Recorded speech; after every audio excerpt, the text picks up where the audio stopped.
Le vent salé de la mer Méditerranée fouettait le visage d'Hélène comme une gifle inattendue, tandis qu'elle serrait dans ses bras le corps frêle de Lucas, son beau-fils, qui tremblait de froid et de rage. « Tu n'as pas le droit de faire ça » murmure-t-elle d'une voix brisée, les larmes se mêlant à la pluie qui ruisselait sur ses joues.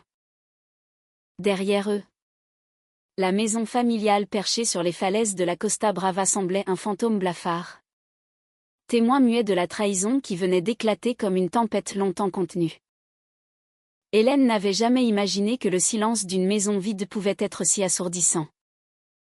C'était un soir doux, étouffant, où l'air de Catalogne collait à la peau comme une promesse non tenue.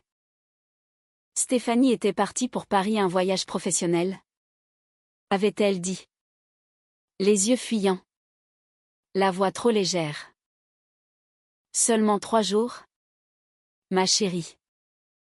Profite du calme avec Lucas. Hélène avait souri, l'avait embrassé sur le seuil, sentant le goût amer du mensonge sur ses lèvres. Mais ce n'était pas le mensonge de Stéphanie qui hantait Hélène ce soir-là. Non. C'était ce qu'elle venait de découvrir dans la chambre de Lucas. Ce jeune homme de 18 ans aux yeux sombres et au silence lourd, fils de Stéphanie d'un mariage précédent. Un fantôme adolescent qu'Hélène avait tenté d'aimer comme le sien. Tout avait commencé par un bruit. Un froissement de papier? Discret. Comme un secret qui s'échappe d'une enveloppe trop usée. Hélène, descendant les escaliers en bois craquant de leur villa nichée entre Olivet et mer, avait suivi le son jusqu'à la porte entr'ouverte de Lucas. Elle n'avait pas frappé. Pourquoi l'aurait-elle fait? Elle était chez elle. Après tout. Ou du moins, c'est ce qu'elle se répétait depuis 5 ans. Depuis qu'elle avait croisé le regard de Stéphanie dans un café bondé de Barcelone, où l'air vibrait de guitare flamenco et de rire trop fort. À l'intérieur, Lucas était assis en tailleur sur son lit défait, entouré de photos jaunies et de lettres froissées. Ses mains fines, héritées de sa mère, tremblaient en tenant une vieille carte postale, un paysage de Provence, avec des champs de lavande violette sous un ciel d'azur. Hélène s'était figée sur le seuil, le cœur battant. « Qu'est-ce que c'est » avait-elle demandé. La voix plus douce qu'elle ne l'aurait voulu. Lucas avait sursauté. Ses yeux bruns si semblables à ceux de Stéphanie s'agrandissant de panique. Il avait tenté de cacher les documents. Mais trop tard. Hélène avait vu, des mots tracés d'une écriture élégante, française, intime. Ma douce Hélène, je pense à toi chaque nuit sous ces étoiles espagnoles. Ton absence est une plaie ouverte. Reviens-moi. S.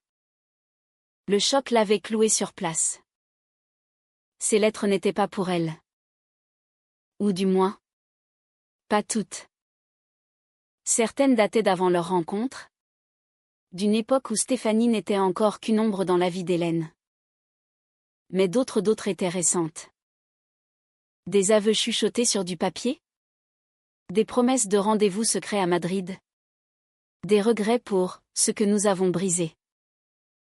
Hélène avait reculé, la nausée montant comme une vague. Lucas, le visage pâle, avait balbutié, je voulais te le dire. Maman m'a demandé de les garder. Elle dit que c'est pour se souvenir. Se souvenir. Le mot résonnait comme une moquerie.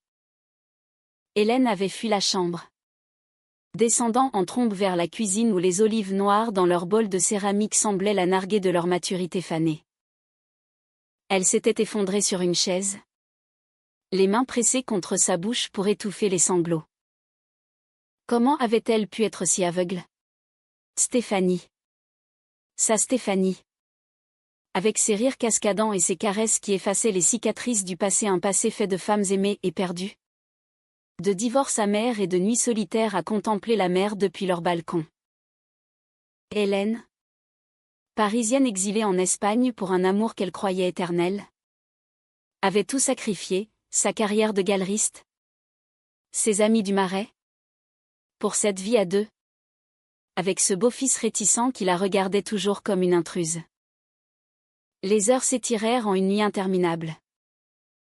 Hélène erra dans la villa, touchant du bout des doigts les objets qui racontaient leur histoire, le vase provençal rempli de lavande séchée, cueilli lors de leur premier voyage ensemble, la couverture tissée à la main, acheté dans un marché andalou où Stéphanie l'avait embrassé pour la première fois sous les regards indifférents des passants.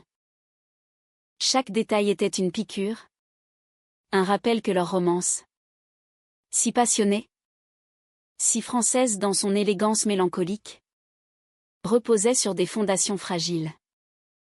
Au lever du soleil, Lucas la trouva dans le jardin, assise sous l'arbre de figuier centenaire. Ses yeux étaient rougis. Mais sa voix, quand elle parla, était ferme. « Pourquoi m'as-tu caché ça ?» demanda-t-elle. Le jeune homme s'assit à ses côtés, les épaules voûtées, évitant son regard. « Parce que maman a peur. Peur de te perdre. Ces lettres, ce sont des fantômes. Une ex-amante? Quelqu'un qu'elle a quitté avant de te rencontrer. Mais elle y retourne parfois. En esprit. Et moi, je suis coincée au milieu. » Hélène sentit une compassion inattendue l'envahir. Lucas n'était pas un traître, il était un enfant perdu. Un pont entre deux mondes que Stéphanie avait tenté de fusionner sans succès. Pourtant, la graine de la discorde était plantée. Les jours suivants, tandis que Stéphanie prolongeait son « voyage », un appel laconique expliquant un imprévu professionnel, Hélène et Lucas naviguèrent dans une trêve précaire. Ils parlaient peu. Mais ces silences étaient chargés d'une intimité nouvelle. Hélène lui raconta Paris, les quais de Seine où elle avait grandi, les expositions d'art qu'il avait faites femme. Lucas, en retour, avoua sa peur de l'université à Madrid, sa solitude dans cette maison où sa mère semblait toujours ailleurs. « Tu sais, dit-il un soir, en contemplant les lumières de la mer, maman t'aime vraiment. Mais elle porte encore des chaînes. Des chaînes françaises, invisibles, qui l'attirent vers l'arrière. » Hélène rit doucement, un rire teinté d'amertume. « Nous sommes toutes françaises? Non. Toujours à regretter ce qui n'est plus. Mais intérieurement, la jalousie rongeait. Était-ce cela? L'amour? Une danse éternelle avec les ombres du passé? Elle imaginait Stéphanie dans un café parisien, riant avec une autre, relisant ses lettres comme des talismans. La nuit, seule dans le grand lit, Hélène se tournait et se retournait, les draps froissés comme son cœur. Le troisième jour, le vent tourna. Littéralement. Une tramontane furieuse balaya la côte, faisant claquer les volets et hurler la mer. Hélène, emmitouflée dans un châle, descendit à la plage pour marcher, cherchant dans le bruit des vagues un apaisement. C'est là que Lucas la rejoignit, essoufflé, un téléphone à la main. C'est maman. Elle rentre plus tôt.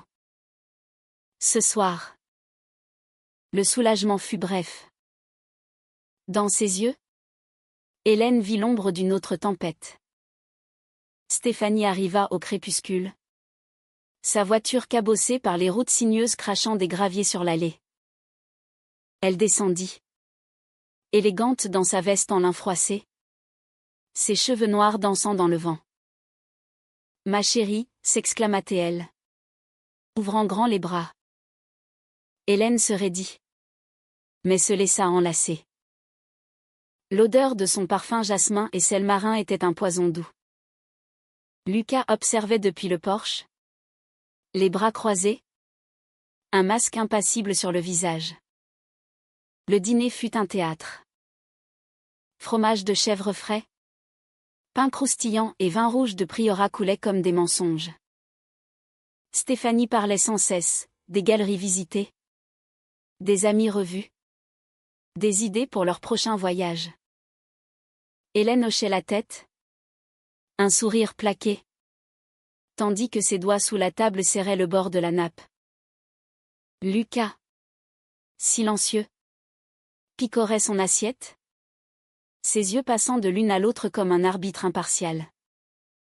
Ce n'est que tard, quand les étoiles piquetèrent le ciel catalan, que la fissure apparut. Allongée dans le lit, les corps enlacés par habitude, Stéphanie murmura, « Tu m'as manqué. » Plus que je ne l'imaginais. Hélène, le dos tourné, répondit d'une voix sourde, « Vraiment ? Où était ce Paris qui t'a manqué ? Ou quelqu'un d'autre ? » Le silence qui suivit fut plus éloquent que n'importe quel cri. Stéphanie se redressa, allumant la lampe de chevet. « Qu'est-ce que tu veux dire ? » Hélène ne put se retenir. Les mots jaillirent comme un torrent, les lettres, les cartes postales. La trahison de Lucas, non. Pas trahison.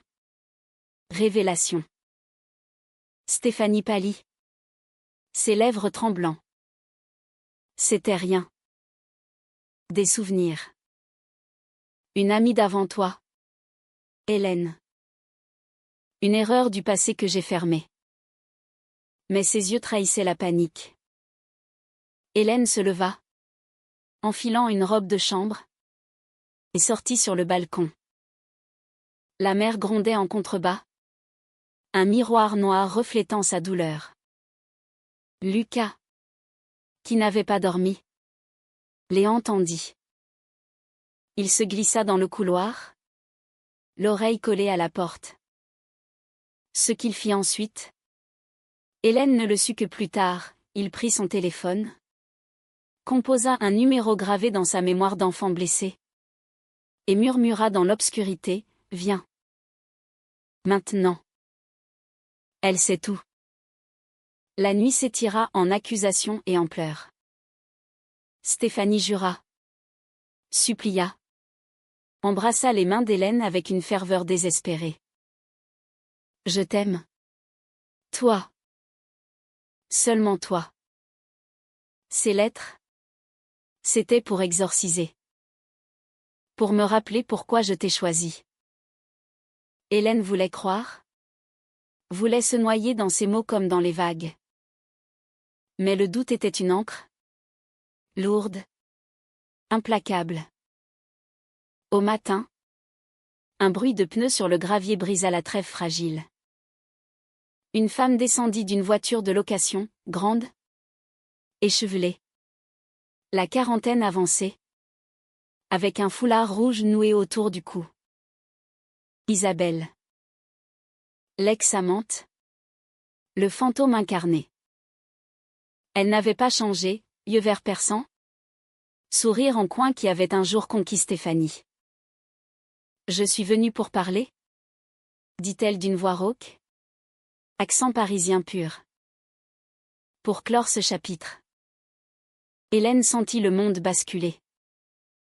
Lucas se tenait derrière elle, le visage triomphant et terrifié à la fois. Qu'avait-il fait ? Pourquoi ? La trahison n'était pas seulement celle de Stéphanie, c'était celle de ce fils qu'elle avait tenté d'aimer. Ce beau fils qui, dans un acte d'amour tordu, avait appelé l'ennemi pour forcer la vérité. La confrontation se déroula dans le salon, sous le regard indifférent d'un tableau provençal accroché au mur, un paysage de lavande que Stéphanie avait acheté lors de leur lune de miel improvisée à Gordes. Isabelle s'assit sans y être invitée, croisant ses longues jambes gainées de jeans usés. Un geste si familier qu'Hélène en eut la nausée. « Je ne suis pas venue pour détruire ?» commença-t-elle, les mains ouvertes en signe de paix. « Mais Lucas m'a appelé. Il dit que vous avez besoin de clarté. » Stéphanie. Debout près de la cheminée froide, croisa les bras, son visage un masque de colère contenue. Lucas? Qu'est-ce que... Elle se tourna vers son fils, qui s'était recroquevillé dans un fauteuil, les genoux ramenés contre la poitrine. Pourquoi as-tu fait ça? Le jeune homme releva la tête, ses yeux brillants de larmes non versées. Parce que tu mens. Maman. À Hélène? À moi. À toi-même. Ces lettres? Tu les écris encore. Je les ai vues dans ton bureau. Et quand Hélène les a trouvées? J'ai pensé que c'était le moment de tout arrêter. Un silence pesant s'abattit. Rompu seulement par le tic-tac de l'horloge ancienne. Un héritage de la grand-mère de Stéphanie. Hélène, adossée au mur, observait la scène comme une spectatrice détachée. Son cœur cognait, mais une étrange sérénité l'envahissait. C'était comme si les vagues de la mer en bas, incessantes, avaient emporté une partie de sa douleur, la laissant nue, vulnérable, mais libre. Isabelle prit la parole. Sa voix douce, presque chantante, typiquement française dans son élégance blessée. Nous avons été amoureuses, Stéphanie et moi. Il y a 10 ans. À Paris. Des nuits folles. Des promenades le long de la Seine. Des disputes violentes suivies de réconciliations passionnées. Puis elle a rencontré son ex-mari. Pour Lucas. Et moi j'ai continué à vivre. À peindre. À aimer d'autres femmes. Mais elle revenait toujours. En esprit. Des lettres. Des appels. Pas pour reprendre. Mais pour guérir. Ou pour se torturer. Stéphanie s'effondra sur le canapé. Le visage dans les mains. C'est vrai. Mais Hélène? C'est différent. Toi. Tu es ma maison. Ma paix. Elle tendit la main. Mais Hélène ne bougea pas. Les mots sonnaient creux. Écho d'une romance usée par le temps et les secrets. Lucas se leva d'un bond. Sa voix adolescent cassée par l'émotion. C'est moi qui ai tout gâché. J'ai fouillé dans tes affaires. Maman. Parce que je te voyais malheureuse. Avec Hélène? Tu ris. Mais la nuit. Tu pleures. Je voulais te protéger. Toi et elle. Mais j'ai tout empiré. Il se tourna vers Hélène. Les yeux implorants. Pardonne-moi. Je t'aime comme une mère. Vraiment. Ces mots frappèrent Hélène plus fort que n'importe quelle accusation. Elle s'approcha. Posa une main sur son épaule frêle. Tu n'es pas un monstre. Lucas. Tu es perdu? Comme nous tous. Pour la première fois. Elle vit en lui non un rival. Mais un miroir de sa propre vulnérabilité. Ce beau-fils. Avec ses colères maladroites et son besoin d'amour inconditionnel. Était le fil qui reliait les fragments de leur famille improbable. Isabelle. Sentant la tension se dissoudre légèrement. Se leva. Je pars. Mais avant. Laissez-moi dire, l'amour n'est pas une possession. Stéphanie m'a aimé. Et elle t'aime toi. Hélène. Mais tant qu'elle porte ce poids. Aucun de vous ne sera libre. Écrivez votre propre histoire. Sans fantôme. Elle serra la main de Stéphanie. Un geste chargé d'adieu. Puis quitta la pièce. Sa silhouette s'effaçant dans le couloir comme une ombre chassée par le soleil. Le silence qui suivit fut différent, pas oppressant, mais introspectif. Stéphanie releva la tête. Les yeux rougis.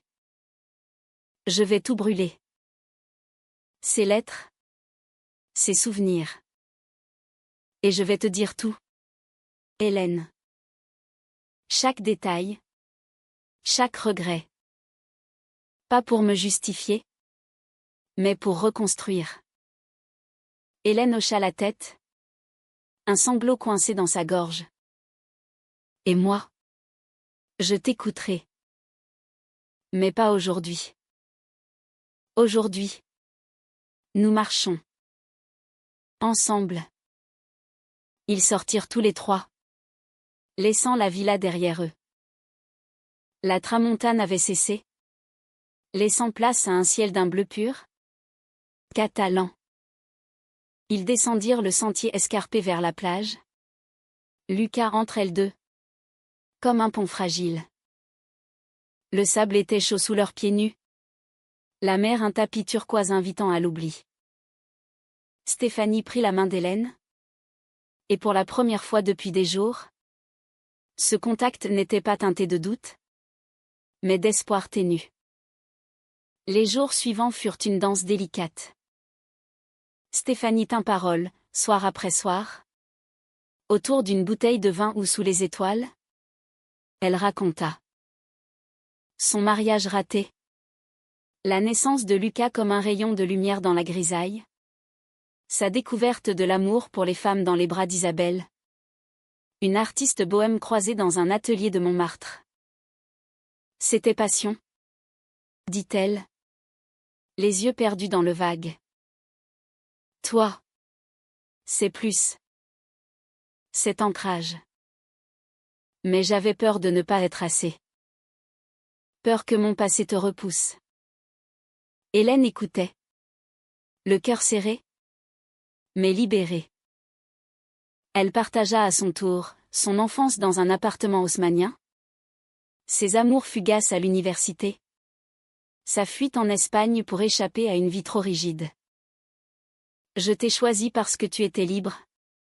Murmura-t-elle un soir. Leurs corps enlacés sur le balcon. Libre et brisé. Comme moi. Lucas. Quant à lui. Devint le confident inattendu. Il aidait Hélène à préparer les repas paella fumante aux crevettes et au safran. Salade de tomates du jardin assaisonnée d'huile d'olive locale. Il parlait de ses rêves, étudier l'architecture à Barcelone. Dessiner des maisons qui défient la mer. Comme la nôtre, dit-il un jour. En jetant un regard complice à Hélène. Solide. Mais ouverte aux tempêtes. Pourtant, le doute persistait. Comme une marée qui remonte. Une nuit. Hélène trouva Stéphanie debout devant la fenêtre. Relisant une lettre qu'elle n'avait pas brûlée. Je ne peux pas. Avoua-t-elle. Les larmes coulant. C'est une partie de moi. Le lendemain. Une dispute éclata, mots durs. Accusations lancées comme des poignards. Tu ne m'aimes pas assez pour lâcher prise, cria Hélène. Stéphanie riposta, et toi? Tu juges sans comprendre? Lucas. Témoin muet. Agit à nouveau. Cette fois. Non par trahison. Mais par amour pur. Il organisa une excursion surprise, un pique-nique dans les collines de l'intérieur. Où les vignobles s'étendaient comme un tapis pourpre. Là. Sous un chêne millénaire. Il força une trêve. Asseyez-vous. Parlez. Pas pour gagner. Pour guérir. Elles obéirent. Assises dos à dos. Puis face à face. Les mots coulant enfin sans barrière. C'est là que l'amour renaquit. Plus fort. Plus nu. Leurs mains se trouvèrent. Leurs lèvres se joignirent dans un baiser salé par les larmes et le vent. Lucas s'éloigna discrètement. Grimpant sur un rocher pour observer la mer. Un sourire timide aux lèvres. Il avait compris, sa mère n'était pas parfaite. Hélène non plus. Mais ensemble, elles formaient un tout. Mais le destin, cruel comme dans les romans français que Stéphanie adorait, réservait un dernier coup. Une semaine plus tard, un appel de Paris, Isabelle était malade. Cancer avancé. Elle demandait à voir Stéphanie. Une dernière fois. Pas pour reprendre, précisa la voix au téléphone, mais pour clore. Pour toi. Stéphanie hésita.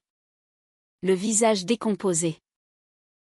Hélène, sentant la tempête revenir, posa une main sur son bras. Va. Mais reviens. Et cette fois, s'enchaîne. Le baiser d'adieu fut doux amer, chargé de promesses chuchotées dans l'oreille, je t'aime. Pour toujours. Seule avec Lucas, Hélène affronta le vide. Ils marchèrent sur la plage, ramassant des coquillages polis par les vagues. Et si elle ne revient pas, murmura le jeune homme. Hélène sourit. Un sourire vrai, forgé dans le feu. Elle reviendra. Parce que nous sommes sa maison. Toi et moi. Les jours sans Stéphanie s'étirèrent comme une toile infinie. Blanche et vide, attendant le pinceau pour y tracer des couleurs. Hélène se réfugia dans la routine, matinée à peindre dans l'atelier improvisé de la villa. Toiles éclaboussées de bleu méditerranéen et de verts olivrés. Après-midi à promener Lucas le long des falaises. Soirée à cuisiner des plats simples ratatouille provençale revisitée avec des herbes espagnoles. Ou une tortilla moelleuse arrosée de sangria maison. Lucas, libéré de sa culpabilité, s'ouvrait comme une fleur au soleil. Il confia ses peurs, la pression de l'université, le poids d'être le fils de, l'envie secrète d'écrire, pas d'architecturer des murs, mais des histoires qui libèrent. Comme la nôtre, dit-il un soir, assis sur le porche. Une guitare flamenco sur les genoux, un cadeau d'Hélène pour son anniversaire. Une histoire compliquée, mais belle. Hélène rit, ébouriffant ses cheveux bruns. Exactement. Et les belles histoires ont des fins heureuses. Ou du moins, des fins vraies. Mais intérieurement, l'angoisse la rongeait. Chaque coup de téléphone de Stéphanie était un fil tendu, voix fatiguée. Nouvelle d'Isabelle déclinante. Promesse de retour imminent. Bientôt, ma chérie. Elle s'éteint doucement. Et moi je m'éteins avec elle. Mais pour renaître. Hélène comprenait. L'amour. Dans sa version française élégante. Tourmentée. Imprégnée de Baudelaire et de Colette.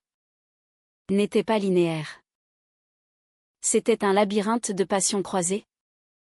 Où le passé et le présent dansaient un tango impitoyable. Pourtant, la solitude aiguisait sa douleur. La nuit, elle errait dans la chambre de Stéphanie. Touchant les vêtements abandonnés, une écharpe de soie. Un collier de perles fines. Vestige d'une femme qui semblait s'effilocher. Lucas devint son ancre. Un après-midi. Lors d'une randonnée dans les garrigues sèches, il trébucha sur une pierre, se tordant la cheville. Hélène le porta sur son dos jusqu'à la voiture, riant de son poids plume, lui reprochant doucement sa maladresse. « Tu es plus forte que tu ne le crois », murmura-t-il, la tête contre son épaule. Comme maman. Ce geste simple scella leur lien, beau-fils et belle-mère, unis dans l'absence, tissant une toile de confiance fragile mais réelle. À Paris, Stéphanie affrontait l'ouragan. L'appartement d'Isabelle, niché dans le quartier latin, était un chaos organisé, toiles inachevées empilées contre les murs jaunis. Livre jauni de Proust et de Yourcenar ouvert à des pages cornées. L'air imprégné d'odeurs de peinture à l'huile et de médicaments. Isabelle. Alité. Était un spectre de sa gloire passée, peau diaphane. Cheveux grisonnants en bataille. Mais les yeux encore vifs. Pétillants de malice. Tu es venue? Dit-elle d'une voix rauque. Serrant la main de Stéphanie. Pas pour moi. Hein. Pour toi. Pour fermer la porte. Les jours se muèrent en veillée. Stéphanie lisait à voix haute des extraits de leurs lettres anciennes, riant des folies juvéniles, pleurant les occasions manquées. Tu m'as appris l'amour physique, murmura-t-elle un soir, essuyant la sueur du front d'Isabelle. Passionné, dévorant. Hélène m'apprend l'amour calme, comme une mer d'huile. Isabelle hocha la tête, un sourire triste aux lèvres.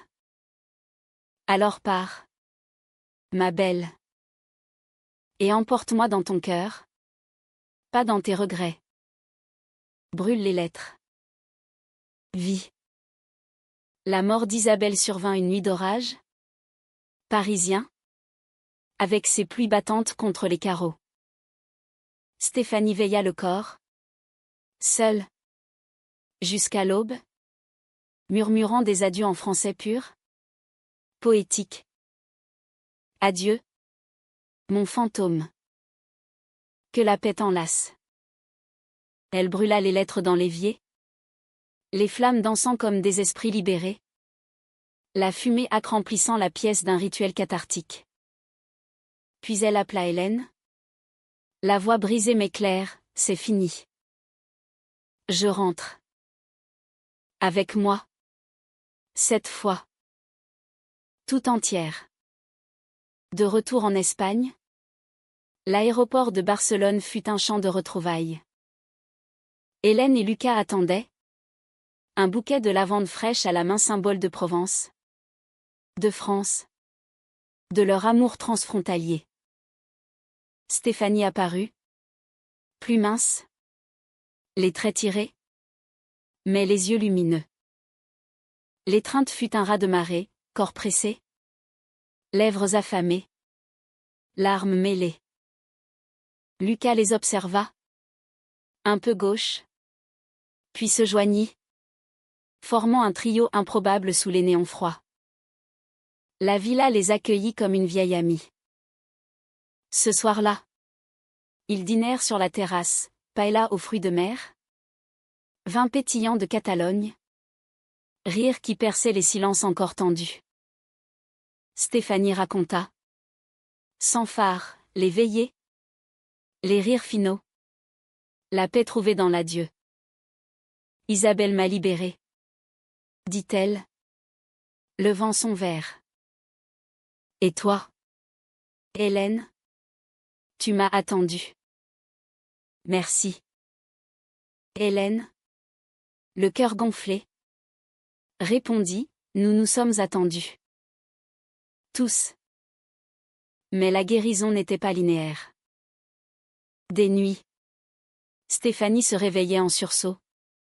Hantée par des rêves d'Isabelle. Hélène la berçait alors. Murmurant des mots d'amour en français ancien. Appris d'un recueil de Verlaine, il pleure dans mon cœur comme il pleut sur la ville. Lucas. Sentant les ondes de leur intimité. S'éloignait poliment. Mais participait à la reconstruction, il proposa une thérapie familiale. Téléchargée sur son ordinateur. Des séances virtuelles avec une psychologue de Madrid spécialisée dans les familles recomposées queer. C'est lors d'une de ces séances que le vrai conflit éclata. La thérapeute, une femme aux lunettes rondes et à l'accent madrilène chantant, posa la question fatidique, Lucas. Qu'as-tu ressenti quand tu as appelé Isabelle? Le jeune homme rougit. Bafouilla. Puis explosa, de la colère. Contre maman. Pour ses secrets. Contre Hélène. Pour avoir pris sa place. J'étais jaloux. Jaloux de cet amour que vous avez. Que je n'ai jamais eu avec elle. Papa parti. Et maintenant toi, les mots planèrent. Lourds comme des nuages d'orage. Stéphanie pâlit. Tendant la main vers son fils. Oh. Mon chéri, mais Lucas continua. La voix tremblante, j'ai voulu détruire pour que ça recommence.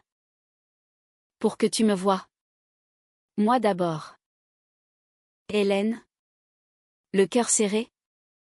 Intervint doucement, et si on recommençait tous? Pas en effaçant. Mais en construisant. Je ne prends pas la place de qui que ce soit. Je l'ajoute. La séance se termina en larmes. Mais cathartique. Ce soir-là. Sous les étoiles. Ils firent un feu de camp sur la plage interdite. Mais tant pis. Les flammes léchèrent les restes de l'être non brûlé. Symbole d'un passé consumé. Stéphanie chanta une chanson française. La vie en rose. Sa voix rauque enveloppant la nuit. Hélène l'embrassa. Un baiser lent. Profond. Tandis que Lucas, un peu à l'écart, esquissa un sourire. Pourtant, le chaos guettait. Une semaine plus tard, une lettre arriva posthume d'Isabelle. Ma Stéphanie. Lisait-elle à voix haute, entourée d'Hélène et Lucas. Si tu lis ceci, c'est que je suis partie. Sache que je t'ai aimé sans regret. Et que l'amour vrai est celui qui te rend entière. Va. Embrasse ta vie. Et dis à ta Hélène qu'elle a une rivale en moins. Un rire général éclata. Libérateur. Brisant les dernières chaînes.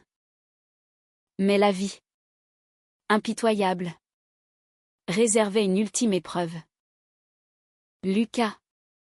Dans un élan d'indépendance, annonça son départ pour Madrid non pour l'université, mais pour un stage chez un écrivain local. Un ami d'Isabelle contacté par lettre.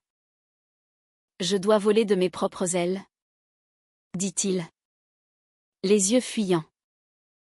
Sans vous étouffer. Stéphanie pleura. Hélène serra les dents. Mais elles le laissèrent partir. Avec un sac rempli de lavande séchée et de promesses de visite. Le vide qu'il laissa fut un nouveau chapitre.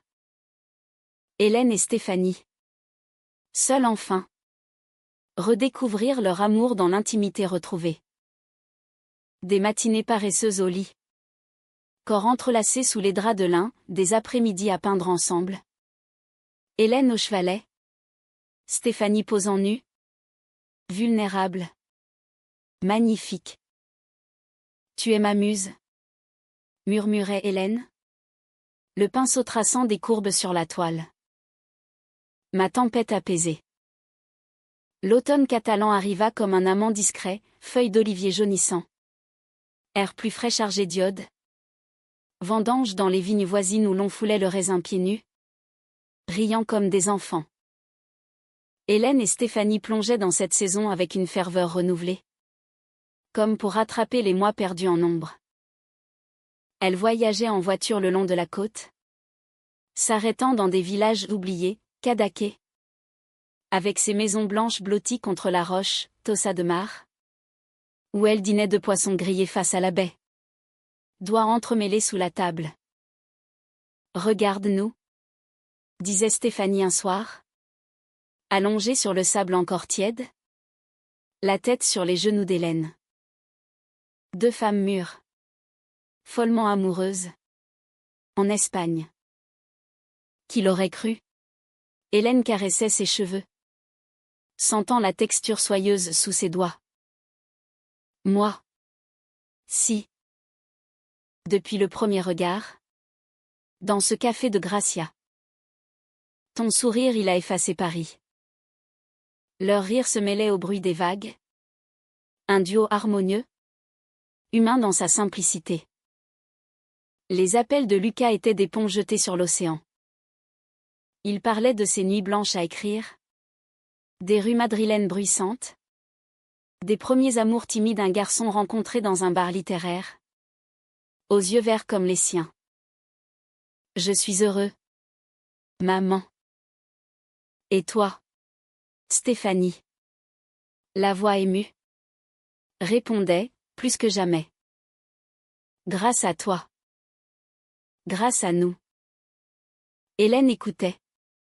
Le cœur gonflé de fierté pour ce beau-fils devenu homme, artisan de leur renaissance. Pourtant, la cicatrice persistait, fine comme une veine sous la peau. Une nuit, après un vin trop généreux, Stéphanie confia, parfois. Je rêve d'Isabelle. Pas avec regret, mais avec gratitude. Elle m'a appris à aimer sans posséder. Hélène, au lieu de jalousie, sentit une chaleur l'envahir. Et moi, je t'apprends à aimer avec ancrage. Ensemble, c'est complet. Leur étreinte fut lente, sensuelle. Un ballet de corps qui se connaissait par cœur, caresse légère sur la nuque, baiser traînard le long de la colonne vertébrale, murmure en français entremêlé de soupirs espagnols. Le vrai test vint avec Noël. Lucas revint, accompagné de son ami un jeune homme nommé Ravière, timide, aux fossettes charmantes. La villa s'illumina de guirlandes et de bougies. L'air embaumant le turon et le bûche de Noël au chocolat. Recette parisienne de la grand-mère.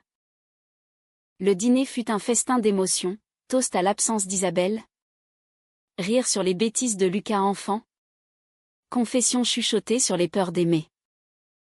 Ravière, observant Hélène et Stéphanie avec admiration, murmura à Lucas, elles sont magnifiques. Comme un tableau de Matisse. La nuit de Noël, sous une pluie fine rare en Catalogne, Hélène et Stéphanie s'échappèrent sur la plage. La mer était agitée. Lune pleine jetant des éclats argentés sur les crêtes. Elles s'assirent, épaule contre épaule, écoutant le ressac.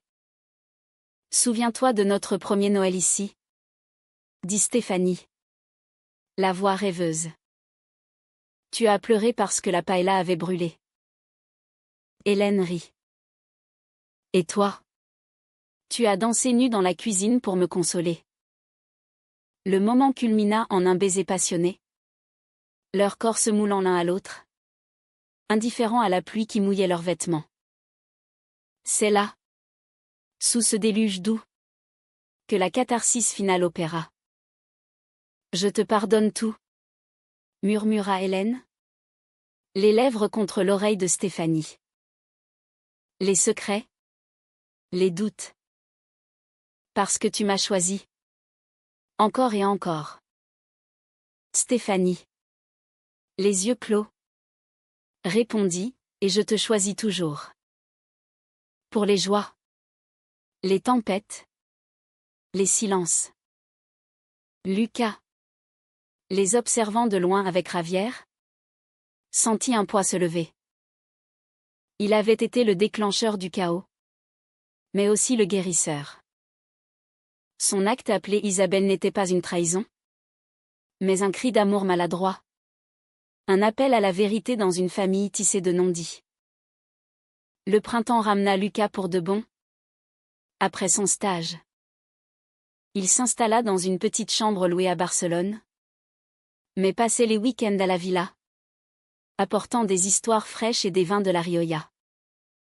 Hélène et lui devinrent complices, elle l'aidait à peaufiner ses nouvelles, lui l'encourageait à exposer ses croquis d'architecture queer des bâtiments fluides, sans angle droit, symbole de fluidité. Stéphanie, libérée, reprit son travail, un blog sur l'art lesbien en Méditerranée, mêlant essais poétiques et interviews d'artistes espagnols et françaises. Hélène, inspirée, organisa une exposition dans une galerie de Girona, Amour en exil, Toile vibrante de leur histoire vague déchaînée pour les conflits. Calme plat pour les réconciliations. Figures enlacées pour l'amour éternel. L'été revint. Cyclique. Comme un refrain. La famille recomposée. Élargie se réunit sur la plage pour un pique-nique. Lucas et Ravière. Main dans la main, Hélène et Stéphanie. Enlacées sous le figuier. À nous, dit Stéphanie, levant un verre de cava. À ce que mon beau-fils a fait quand je n'étais pas là, nous sauver. Hélène, le cœur en paix, ajouta, et à l'amour, qui pardonne, qui guérit, qui rend humain. Le soleil se coucha, peignant le ciel de rose et d'or, un tableau vivant de leur humanité partagée. Pas de fin parfaite, mais une continuation dramatique, émouvante, romantique, profondément française dans son acceptation mélancolique de l'imparfait. Dans les années qui suivirent, la villa devint un havre, visite de Ravière, naissance d'enfants adoptés par le couple, Lucas publiant son premier roman dédié à Hélène, la mère de cœur. Stéphanie et Hélène, cheveux grisonnants entremêlés, dansaient encore sur la terrasse, au son d'un air de Piaf, prouvant que l'amour, vrai, transcende les trahisons. Et ainsi, sous le ciel espagnol teinté de France, leur histoire s'écrivit. Page après page, un roman vivant d'émotions pures.